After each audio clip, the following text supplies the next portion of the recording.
Hi Scorpio! Kamusta? Welcome back to Pinay Angel Tarot. This is your June kapalaran para sa mga Scorpio love reading. Tingnan natin ang energies na connected sa'yo sa love life mo. Aalamin din natin kung anong nararamdaman ng taong mahal mo. Kumusta kayo guys? So ready ko lang yung mga cards nyo para kay Scorpio. Okay. Kuha muna tayo ng mensahe galing sa cards na to. Ano mga energies ang connected kay Scorpio ngayon? You are strong. Ayan. So, balik natin. Ayan. You are strong. I need you to make the first move. Hinihintay ka ng person mo. I love you. Oh my gosh! Ano pang energies ang connected kay Scorpio ngayon? I need more time. So, baka walang communication, pero minamahal ka nitong taong to. I am sorry. Okay. So, from the tarot, okay. So, lumabas ng card na to, Six of Swords. Balik natin. So, Six of Swords is about moving towards calmer waters. Parang nagkaroon kayo ng misunderstanding ng taong yan. Pero ngayon, ayaw nyo nang mag-away. Okay, kuha tayo ulit ng card. Scorpio.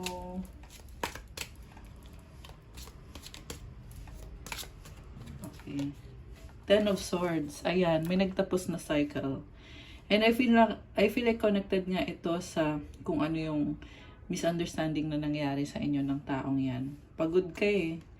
Parang sa ngayon, hindi ka makagalaw kasi kakatapos pa lang ng cycle. So, kailangan mo ulit bumangon. Yan yung nafe-feel ko dito. Hindi ka pa bumabangon sa ngayon. Tingnan natin sa cards mo. Ace of Wands. Ito na nga. Ayan. So, babangon ka na rin. Ace of Wands and the Wheel of Fortune. Bagong-bago tong energies na to. And, transformation ang nangyayari. Gusto mong gawin to eh, pero pinipigilan ka lang ng fear. Parang sinasabi ng fear mo sa'yo na, kaya mo ba talaga yan, Scorpio? Ang hirap naman gawin yan. Kaya, hindi ka tuloy makagalaw. Parang mabagal yung movement sa connection na to kasi simula pa lang. Ayan. Medyo nakaka-overwhelm din kasi andito yung Wheel of Fortune. This is also expansion and growth. So, I feel like lumilevel up itong connection na to, guys. Pa-level up na siya. Kaya nafe-feel mo na ang hirap naman i-level up nitong sitwasyon na to. Okay. Next card mo, King of Cups. So, definitely, mahal mo tong taong to. And, pangarap mo talaga na magkatuluyan kayo. Siya talaga yung taong gusto mo at pinapangarap mo at mahal mo. May mga clouds, so it symbolizes na may mga bagay na hindi pa clear para sa'yo. Pero, kaya mo namang tiisin. Kasi nga, masaya ka sa kanya eh. At, so, may mga fish dito guys. It also symbolizes na marami namang opportunities dito sa connection ninyo kung pipiliin mo yung taong yan. Ace of Pentacles. Okay, nice. So, new beginning. Parang may offer ka sa kanya na para magsimula kayo ulit. Gusto mong gawin yan or gusto mong sabihin sa taong yan na willing kang magsimula ulit kasama siya. Queen of Swords. At the same time, torn ka eh. Parang hati yung puso mo tsaka yung utak mo. Kasi sinasabi ng utak mo na, sandali lang Scorpio, sigurado ka na ba? Ito, Queen of Swords. Nakaangat yung sword niya. So, ibig sabihin, pinaglalaban mo rin kung ano yung boundaries mo, kung ano yung tama. At, gusto mo mag-offer sa kanya, pero kailangan talaga balance. Hindi pwedeng love lang ng love, 'di ba? Okay, so ano pa bang nangyayari dito?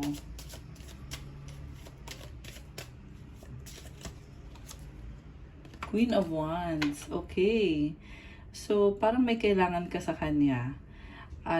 Or may offer ka sa kanya na parang gusto mo lang na parang walang nangyari. Parang ganun. Kasi alam mo naman na tatanggapin ka niya. At nakukuha mo ang loob niya kaagad. So, parang in denial yung nakikita ko dito. Kasi nga, may pagkukulang sa'yo tong taong to eh. Kaya sinasabi mo dito, dapat mag-set ka pa rin ng boundaries. Tapos ngayon lumalabas dito, in denial ka na may mga problems.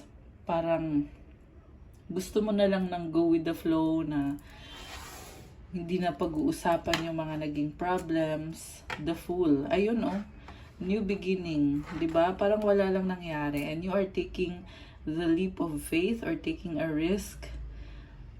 Kahit na alam mo na baka magsisi ka sa mga ginagawa mo. Baka magsisi ka. Ace of Cups. Kasi nga sobra mo siyang mahal. Kaya mo ginagawa yan. Parang napakalaking offer na ibibigay mo sa kanya. And may tatlong aces na tayo. Grabe. Tatlong aces. Ace of Wands, Ace of Pentacles, Ace of Cups. So definitely, this is about new beginning sa love life mo. And kanina merong Wheel of Fortune which symbolizes na nagbago na yung sitwasyon. So, kaya parang deadma ka na lang sa mga hindi magandang nangyari kasi iba na ngayon eh. Kaya din isa din yung nagsasabi sa'yo na Scorpio, mag-offer ka kaya ng bagong simula. Mag-offer ka kaya ng ganito, ganyan. Total, tapos naman na kung ano yung mga dating issues dito. The Tower and the High Priestess. Ooh, Eight of Pentacles. So, itong The Tower is again about transformation. Parang nakafocus ka ngayon sa career at finances. Pero, at the same time, meron kang hinihintay na mga blessings sa love life mo. High Priestess, nananahimik ka. Kasi kailangan mo yung panahon para makapag-focus ka sa sarili mo. Okay. So, clarify natin. Bakit? Bakit lumabas yung The Tower? Wow, guys. Queen of Cups. Merong transformation kasi gusto mong mag-enjoy.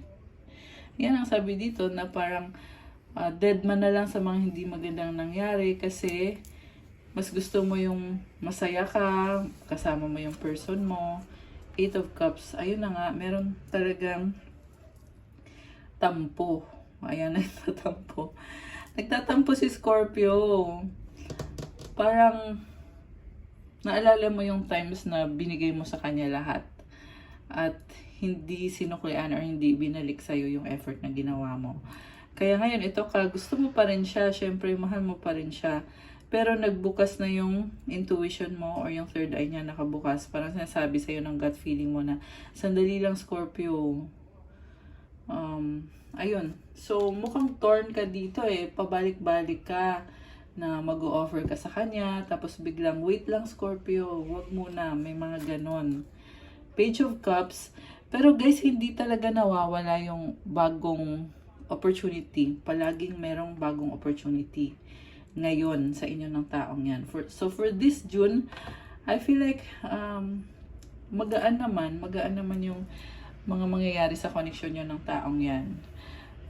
At the same time, may mga nagbago na and also fulfilling at the same time kasi parang ang dami mong trophy or dami mong achievements dito. May tatlong aces, di ba?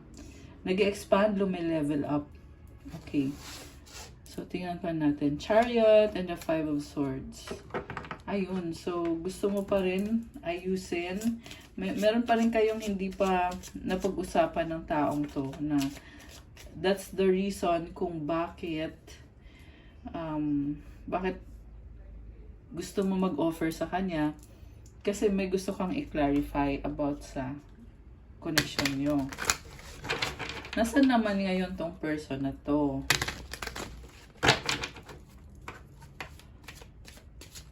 May gusto gusto kang i-clarify. At namimiss mo din siya. Oh my gosh.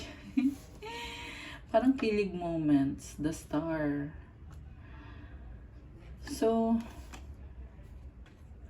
andun yung feeling na parang okay tayo, pero parang hindi. Kasi, andito rin si Five of Pentacles eh. 50-50 ka. Sa totoo lang, okay kayo. Pero, laging merong kang pumapasok sa isip mo na, wait lang, laging merong ganun. Ganun yung nakikita ko sa reading na to so far. And at the same time, I feel like ikaw talaga yung center of attention between sa inyong dalawa. Nasa sayo talaga yung, ikaw din yung magmo-move. Okay, sa ngayon yan ha. Okay. So, tingnan natin si person mo. Si person mo, ano naman ang nafe-feel ni person mo? Page of Pentacles. Oh, parang kilig naman to. So, sinasabi lang dito, andyan din siya, nakasupport din sa'yo palagi. Parang gusto din niya mag-sorry sa'yo, or may mga bagay na napag-isipan na din niya eh. And, meron na din siyang mga realizations dito. Medyo mabagal gumalaw or kumilos, pero supportive naman yung nakikita ko. The Devil. Oh my gosh. Posibleng attached to sa'yo, itong taong to. Okay. Posible din merong mabigat na pinagdadaanan. Two of Pentacles. Or hindi makaalis, kaya mabagal. Mukhang busy. Okay. And si The Devil kasi, mukhang I feel like hindi niya mabibigay sa'yo ng buo kung ano yung gusto niyang ibigay.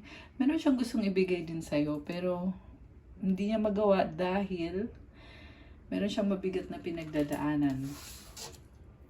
The Death card and the Three of Wands. So, ikaw to actually, Scorpio energy tong Death card. So, ang nangyayari is, totally nagbago ka. Okay, although yung tinitingnan natin is yung person mo. So, may nagbago din sa kanya.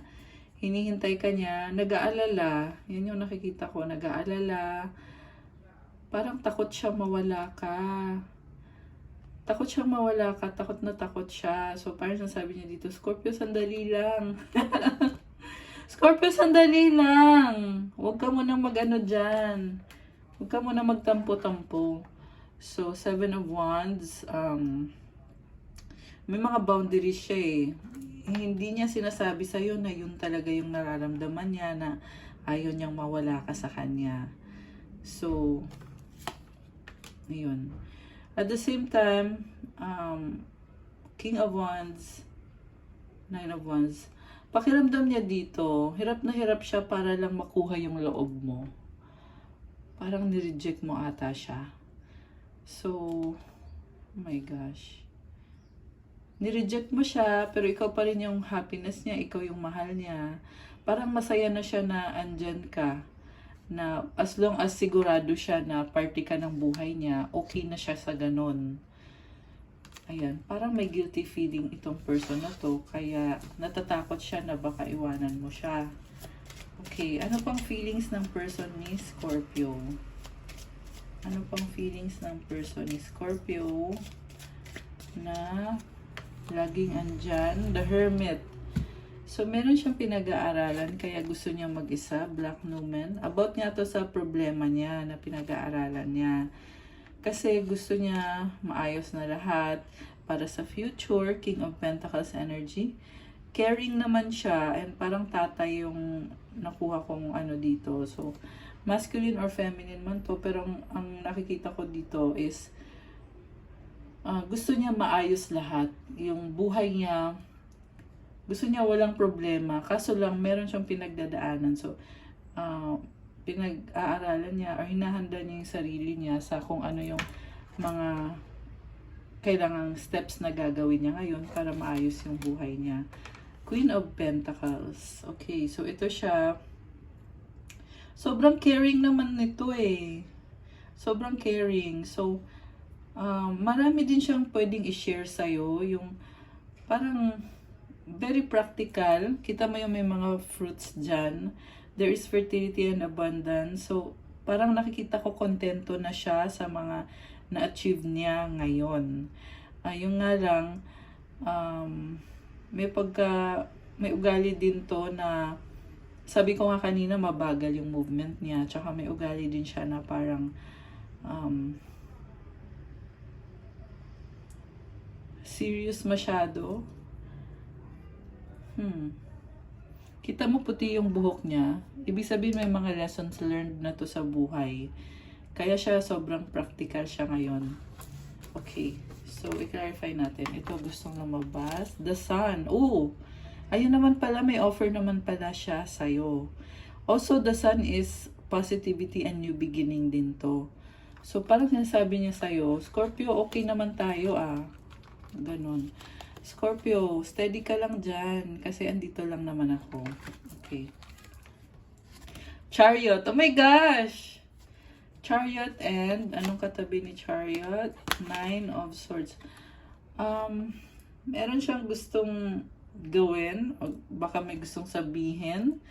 Or gustong mag-travel papunta sa'yo. Pero, hindi pa niya alam kung paano. Nasa isip pa lang niya, 9 of Swords energy. Okay, ano yung ilalaban ni person mo?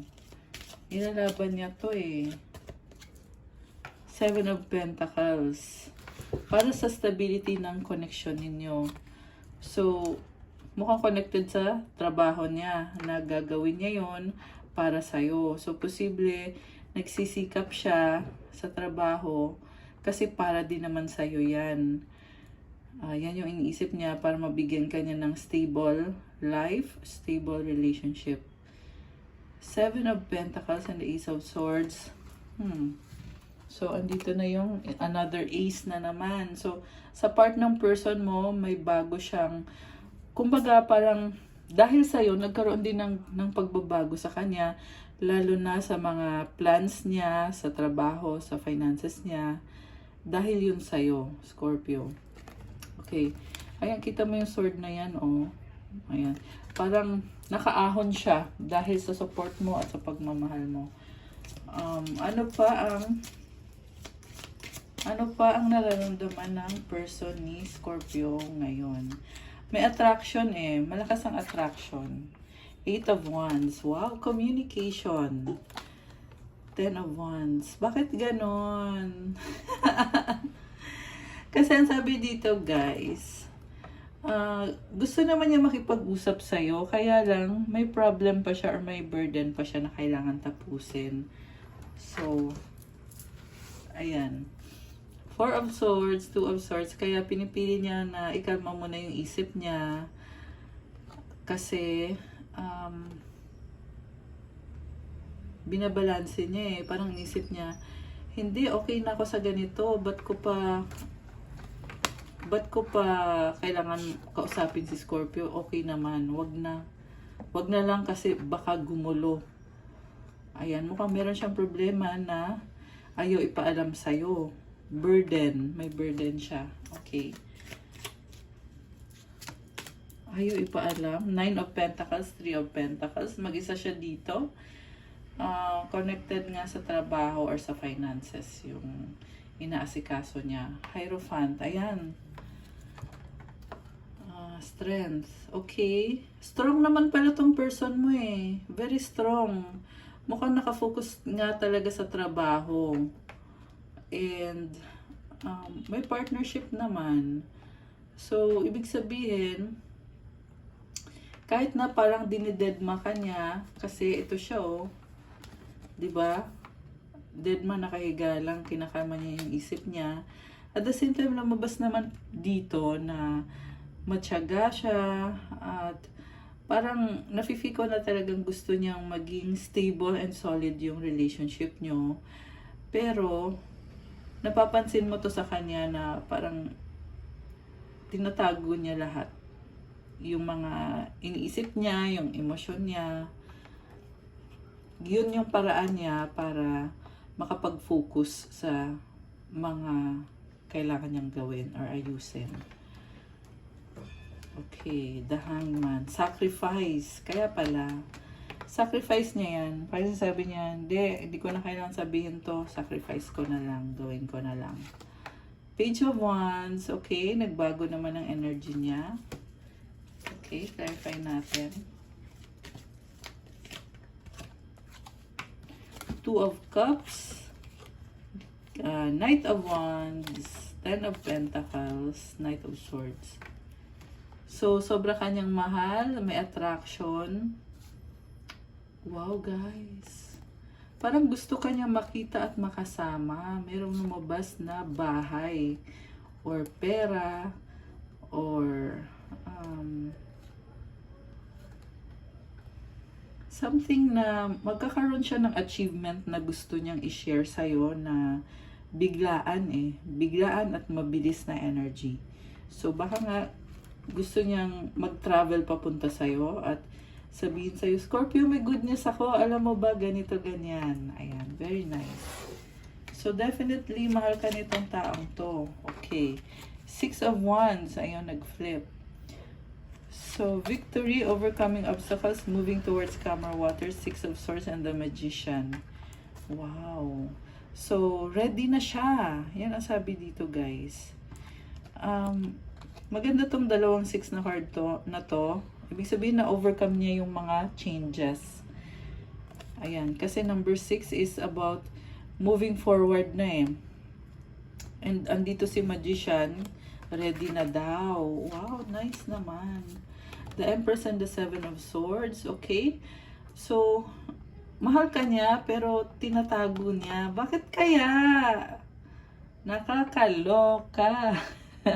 Okay, so mag-clarify tayo ha. Bakit? Bakit mahal ka niya, pero tinatago niya? The Moon kasi gusto niya mag-isa at mag-isip-isip. Parang na-feel ko dito na nag-aalala ka kasi gusto niya mag-isa. So, siguro, iniisip mo, ano na kaya nangyari dito sa taong to, ganyan. Okay pa ba kami? Kasi, para siyang, gusto niya mag-isa. Ayan. Pero, kung may opportunity naman, ready naman siya para sa'yo, Scorpio. Ayan.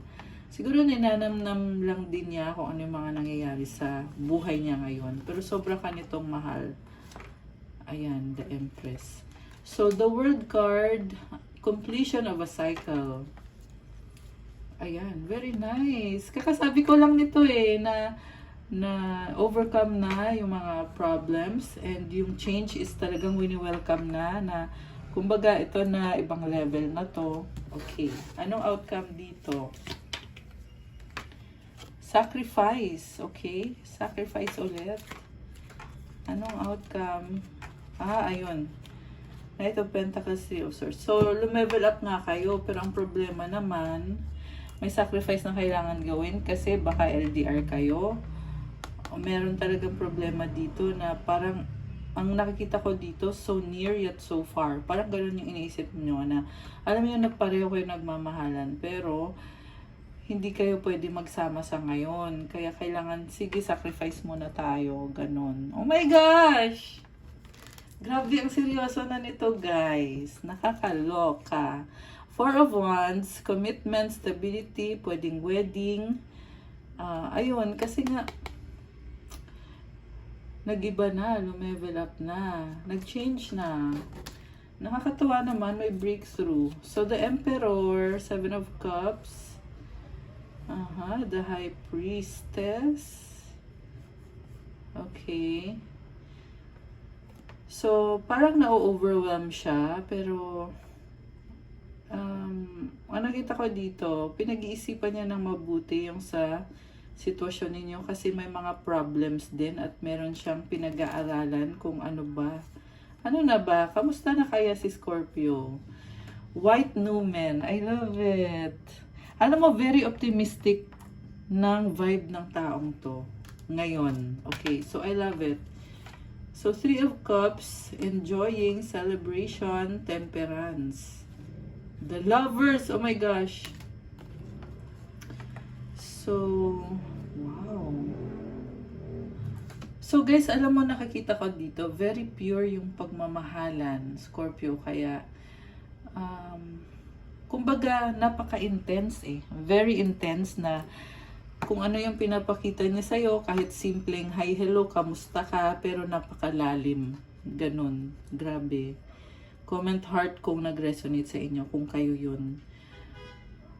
Kasi, kung bakit siya malalim, kasi alam nyo pareho na mahal nyo isa't isa, alam nyo na may future kayo together, pinili nyo isa't isa, at very pure ng intention nyo, very pure din ang pagmamahalan nyo. So, may iba dito na twin flame, may iba na soulmate. Hindi lahat, okay? Pero merong iilan, binanggit ko lang kasi lumabas kasi. So, kailangan ko lang banggitin. Pero hindi yun lahat. Hindi lahat ay twin flame, hindi lahat ay soulmate. Ayan, since general reading, so malaki talaga yung scope ng ating reading dito. Pero, ayan, pareho yan magre-resonate sa inyo. King of Swords, Page of Swords, Nine of Cups, Eight of Swords. So, nakikita ko dito, ikaw to Scorpio na pinag-aaralan mo. Meron kang pinag-aaralan na kailangan mo ayusin. Sobra intense yung overthinking mo dito. Baka may kadikan Gemini, Libra, Aquarius, air sign. So, matinding pag-aaral.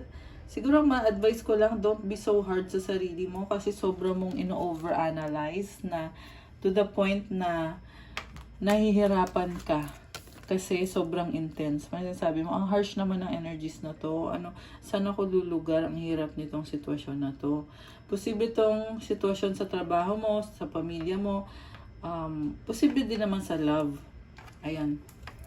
Okay. So, 8 of Pentacles, 4 of Pentacles, 4 of Cups. Ayan.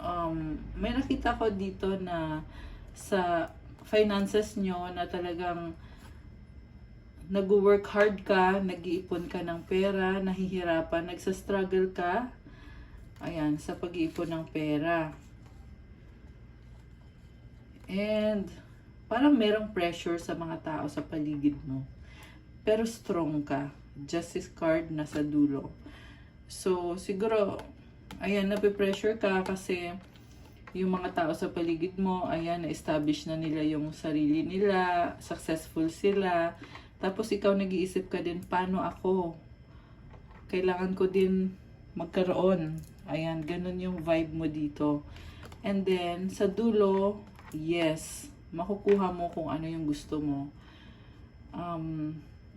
May ma-overcome ka dito, Scorpio. Nakakatuwa kasi parang competitive ka.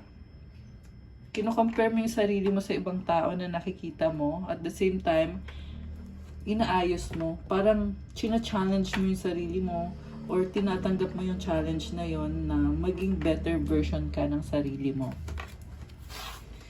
Ano pang energies connected sa love life ni Scorpio? Ano pang energies? Okay. Cross. So, having faith, parang sasabi mo na lang dito na ang hirap ng gagawin ko, pero kailangan lang talagang gawin lang. Kailangan lang talagang magtiwala sa Diyos na magiging successful din itong mga pangarap ko para sa sarili ko. Meron ka kasing isang malaking goal na parang kailangan ipasa Diyos mo na lang. At the same time, ikaw, kailangan mong magsikap talaga. Ayan, magtrabaho, mag-ipon, kung ano man yan. Kasi iba-iba din kayo ng sitwasyon, guys. Pero malaking bagay to. Child, wow. Alam mo kaya ka nagkakaganyan? Kasi talagang gusto mong maging proud sa'yo yung mga taong yan. Yung mga kakompetensya mo, pati na rin yung family mo, syempre yung person mo. Parang gusto mo ipakita sa kanila na ito ako si Scorpio, strong ako, kaya ko to, lalaban ako. Oh my gosh, nakakatuwa! Parang nakakadurog ng puso. Scorpio din ako, guys, kaya medyo parang feel ko to na napaka touching. Sobra kasi magmahal si Scorpio eh. Baka yung iba sa inyo mahilig sa pusa. Ayan, or may pusa kayo. So, ayan, nakakatuwa. Okay, ano pa? Rider. So, laban lang, Scorpio. Feeling mo kasi ngayon, parang, kailangan mo lang unti-untiin. Ganun lang, Scorpio. One step at a time. Okay, itong card ay gusto ding lumabas. Book. So, posible connected sa pag-aaral. Ayan, baka magbabalik school si Scorpio. Or, merong mga documents na involved dito. Or, this can also be ayun, sa government, sa institution, or sa trabaho mo na kailangan sumunod, kailangan by the book, kailangan ganito, kailangan maayos. Kaya, ayan, good luck sa mga Scorpio. Anong advice ang kailangan ni Scorpio ngayon? Advice. Okay.